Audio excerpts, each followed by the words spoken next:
जब बिहार में जातिगत जनगणना की रिपोर्ट पेश हुई तो सबने कहा कि अब तो बिहार में बीजेपी के लिए लोकसभा चुनाव टेढ़ी खीर साबित होंगे। इसे नीतीश तेजस्वी गठबंधन की सरकार का मास्टर स्ट्रोक तक घोषित कर दिया गया।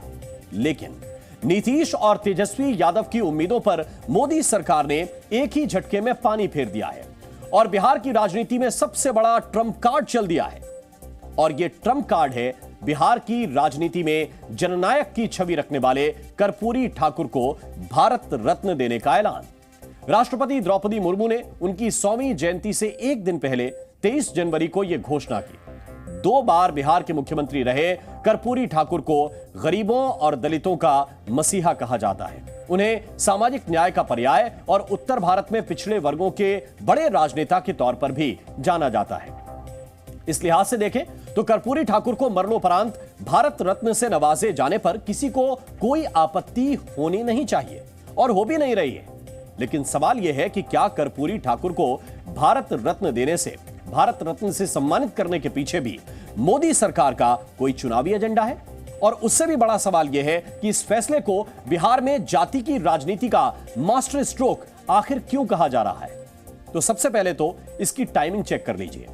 कर्पूरी ठाकुर को भारत रत्न की घोषणा तब हुई है जब बिहार में हर राजनीतिक दल उनकी जन्मशती को जोर शोर से मनाने में लगा हुआ है और इसका राजनीतिक लाभ भी उठा रहा है।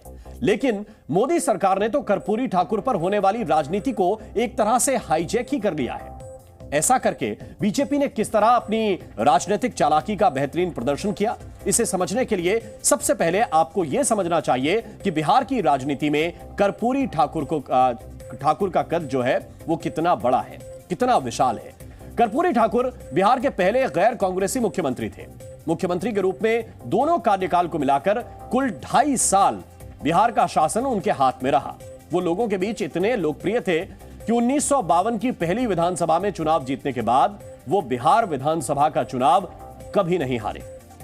लेकिन कर्पूरी ठाकुर की पहचान एक राजनेता के साथ साथ बड़े समाजवादी और समाज सुधारक की भी थी। कर्पूरी ठाकुर ने स्वतंत्रता संग्राम में हिस्सा लिया।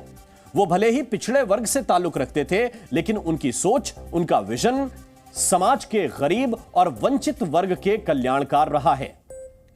बिहार की राजनीति में लालू यादव और नीतीश कुमार ने अपना कद कर्पूरी ठाकुर के नाम और काम की राजनीति करके ही बनाया है। लेकिन कभी किसी ने कर्पूरी ठाकुर को भारत रत्न देने की मंशा नहीं दिखाई। लेकिन बीजेपी ने ऐसा करके एक तीर से कई निशाने साध दिए हैं। अब आपको एक एक करके विस्तार से बताते हैं कि इससे बिहार की राजनीति में बीजेपी को कैसे फायदा होगा। कर्पूरी ठाकुर को भारत रत्न देकर बीजेपी ने बिहार में गठबंधन सरकार की जातिगत जनगणना वाली पॉलिटिक्स की हवा निकाल दी है। आपको बताते हैं कैसे, इसको जरा आप समझिए। दरअसल बिहार में हाल ही में जातिगत जनगणना की जो रिपोर्ट जारी हुई है उसके मुताबिक बिहार में ओबीसी वर्ग की आबादी 63% है और इसमें यादवों की आबादी करीब 14% है। अति पिछड़ी जातियों की आबादी 36% है। इस पर आप विशेष गौर कीजिए क्योंकि यही अति पिछड़ी जाति ही बिहार का सबसे बड़ा वोट बैंक है और कर्पूरी ठाकुर भी अति पिछड़े वर्ग से ही आते थे। अब उन्हें भारत रत्न देने से बीजेपी को क्या फायदा हुआ है और इसका क्या असर हुआ है, यह भी आप समझिए। असर नंबर 1, बिहार में राजनीतिक विरोधी बीजेपी की जो दलित विरोधी छवि बना रहे थे, अब उनके हाथ से यह मुद्दा छिन गया है। असर नंबर 2, बिहार में 36% अति पिछड़ी जाति का वोट बैंक अब बीजेपी की तरफ शिफ्ट कर सकता है, जो अभी तक जेडीयू का वोट बैंक माना जाता रहा है। असर नंबर 3, कर्पूरी ठाकुर को भारत रत्न देने से बिहार में बीजेपी को अपनी गरीब और वंचित वर्ग की शुभचिंतक वाली छवि बनाने में भी मदद मिलेगी। और चौथा असर यह कि अब बीजेपी बिहार में जेडीयू आरजेडी की जातीय जनगणना वाली राजनीति के प्रेशर से भी मुक्त हो गई है। कम शब्दों में अगर कहें तो मोदी सरकार ने भारत रत्न देकर कर्पूरी ठाकुर को बीजेपी का रत्न बना लिया है। और मजे की बात यह है कि बीजेपी के विरोधियों को भी समझ नहीं आ रहा कि करें तो करें क्या और कहें तो कहें क्या।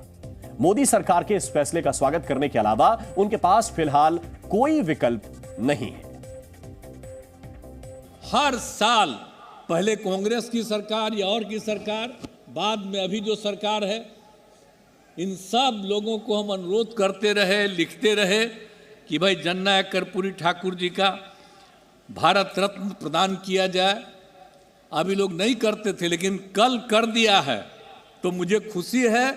मैं इसके लिए केंद्र सरकार को और प्रधानमंत्री जी को भी मैं बधाई देता हूं कि उन्होंने स्वीकार कर लिया। बहुत ही खुशी की बात है, लेकिन इसका असर कहीं ना कहीं पॉलिटिकली ये भी देखा जाएगा कि जो हम लोगों ने जाति आधारित गद्दा जो कराया और जो संख्या बाद में जो निकल के आई, उसके बाद ही जो भारत सरकार को जो है इस पर निर्णय लेना पड़ा। खैर जो भी बात हो, लेकिन भारत रत्न मिला है तो इसका हम लोग जो है खुशी मनाते हैं। जननायक आदरणीय कर्पूरी ठाकुर जी को मरणोपरांत भारत रत्न मिलने पर मैं हमारी भारत की सरकार और हमारे प्रधानमंत्री आदरणीय नरेंद्र मोदी जी का आभार प्रकट करता हूं। लंबे समय से न सिर्फ बिहार वासियों की बल्कि देशवासियों की ये मांग रही थी कि कर्पूरी ठाकुर जी को जन सेवा में उनके योगदान के लिए, जिस तरीके से उन्होंने पंक्ति पर अंतिम पायदान पर खड़े व्यक्ति को मुख्य धारा के साथ जोड़ने के लिए आजीवन उन्होंने प्रयास किया, उनके इस प्रयासों को मद्देनजर रखते हुए भारत रत्न उनको जरूर मिलना चाहिए। यह बात बिल्कुल सच है कि मुख्यमंत्री नीतीश कुमार और लालू प्रसाद यादव कर्पूरी ठाकुर को भारत रत्न देने की मांग करते रहे, लेकिन यह बात भी उतनी ही सच है कि कर्पूरी ठाकुर को भारत रत्न भी मोदी सरकार ने ही दिलवाया है। इस सबके पीछे ओबीसी वोट बैंक की पॉलिटिक्स है, जिसमें कर्पूरी ठाकुर की भूमिका बेहद बड़ी और महत्वपूर्ण रही है। वर्ष 1977 में जब कर्पूरी ठाकुर दूसरी बार बिहार के मुख्यमंत्री बने तो एससी एसटी के अलावा ओबीसी आरक्षण लागू करने वाला बिहार देश का पहला राज्य बना। वर्ष 1978 में बतौर मुख्यमंत्री कर्पूरी ठाकुर ने बिहार में कुल मिलाकर 26% आरक्षण लागू किया और इनमें 20% आरक्षण अन्य पिछड़ा वर्ग यानी कि ओबीसी के लिए था। दलित और पिछड़े वर्ग के मसीहा कर्पूरी ठाकुर लालू प्रसाद और नीतीश कुमार के मेंटोर रहे हैं। जातिगत जनगणना करवाकर नीतीश कुमार ने सोचा था कि वो बिहार की राजनीति में खुद कर्पूरी ठाकुर के उत्तराधिकारी बन जाएंगे, लेकिन बीजेपी ने कर्पूरी ठाकुर को भारत रत्न देकर नीतीश कुमार की ओबीसी राजनीति की धार को कुंद कर दिया है, जिसे एक बड़े राजनीतिक मकसद को साधने की रणनीति के तौर पर भी देखा जा रहा है। वैसे बिहार में लोकसभा की 40 सीटें हैं। 2019 के लोकसभा चुनाव में बिहार की 40 में से 39 सीटों पर एनडीए गठबंधन ने जीत हासिल की थी और उस समय एनडीए में जेडीयू भी साथ में थी, लेकिन बाद में नीतीश कुमार ने एनडीए को छोड़ दिया और आरजेडी के साथ मिलकर सरकार बना ली। यानी अब हालात बदल चुके हैं। 2024 के लोकसभा चुनाव में जेडीयू और आरजेडी मिलकर बीजेपी को चुनौती दे रहे हैं। ताजा सर्वे रिपोर्ट्स में यह बात भी सामने आई कि बीजेपी के नेतृत्व में एनडीए गठबंधन बिहार में 39 सीट नहीं जीत सकता, क्योंकि बिहार में जाति की राजनीति होती है और लालू यादव, नीतीश कुमार, चिराग पासवान, पशुपति पारस, जीतन राम मांझी, उपेंद्र कुशवाहा जैसे तमाम राजनेताओं का जातियों पर आधारित एक कोर वोट बैंक है और इसे नकारा नहीं जा सकता। यही बीजेपी की सबसे बड़ी चिंता है।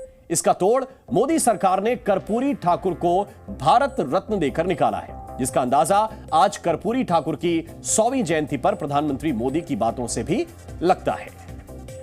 आज की युवा पीढ़ी के लिए कर्पूरी ठाकुर जी के बारे में जानना, उनके जीवन से सीखना बहुत जरूरी है। ये बीजेपी की हमारी सरकार का सौभाग्य है कि उसे जननायक कर्पूरी ठाकुर को भारत रत्न से सम्मानित करने का अवसर मिला। वो 2 बार बिहार के मुख्यमंत्री भी रहे थे।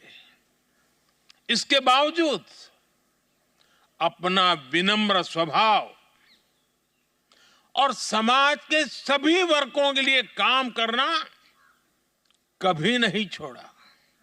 गरीब से गरीब लाभार्थी तक पहुंचने के लिए विकसित भारत संकल्प यात्रा जैसे अभियान चलाना, समाज के पिछड़े और अति पिछड़े वर्गों के लिए निरंतर नई योजनाएं बनाना, हमारी सरकार के इन सभी कार्यों में कर्पूरी बाबू के विचारों से मिली प्रेरणा आप देख सकते हैं।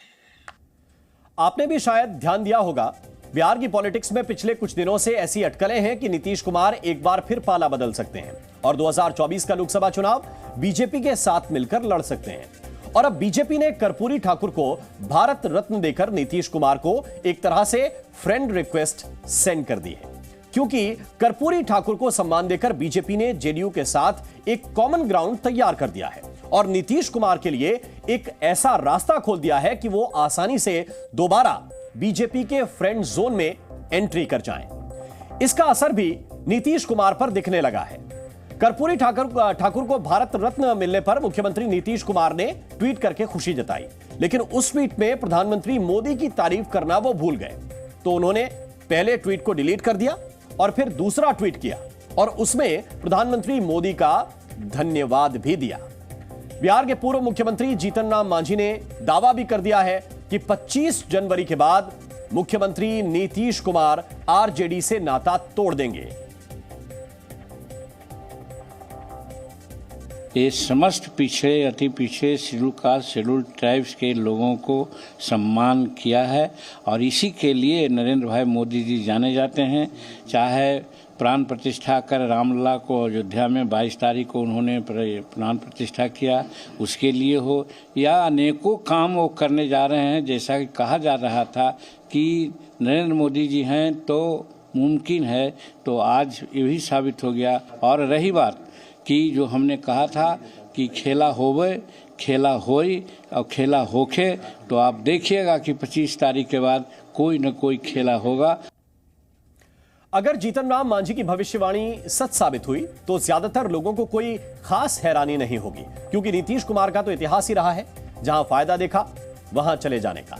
और अब तो नीतीश कुमार के पास दोबारा से बीजेपी से फ्रेंडशिप करने की वजह भी है। लेकिन कर्पूरी ठाकुर को भारत रत्न देने के पीछे बीजेपी का मकसद नीतीश को खुश करना नहीं, बल्कि नीतीश के ओबीसी वोट बैंक को खींचना है। इसमें बीजेपी कितना कामयाब होगी यह कहना अभी जल्दबाजी होगी। वैसे क्या आपने ध्यान दिया, 2 दिन के अंदर ही प्रधानमंत्री मोदी ने मंडल और कमंडल का दाव चलकर बिहार की राजनीति में बीजेपी का खेल बड़ा कर दिया है, लकीर बड़ी खींचती है। पहले 22 जनवरी को अयोध्या में राम मंदिर का उद्घाटन और प्राण प्रतिष्ठा के कार्यक्रम में जिस तरीके से प्रधानमंत्री मोदी ने धार्मिक अनुष्ठान किए, उसके जरिए कमंडल यानी कि अगड़ी जातियों को साधने वाला मास्टर स्ट्रोक खेला और फिर कर्पूरी ठाकुर को भारत रत्न देने की घोषणा से मंडल यानी पिछड़ों को बीजेपी से जोड़ने वाला दाव चल दिया और इस तरह एक साथ 2 निशाने साध लिए।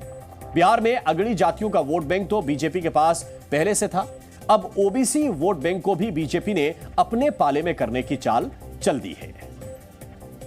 22 तारीख को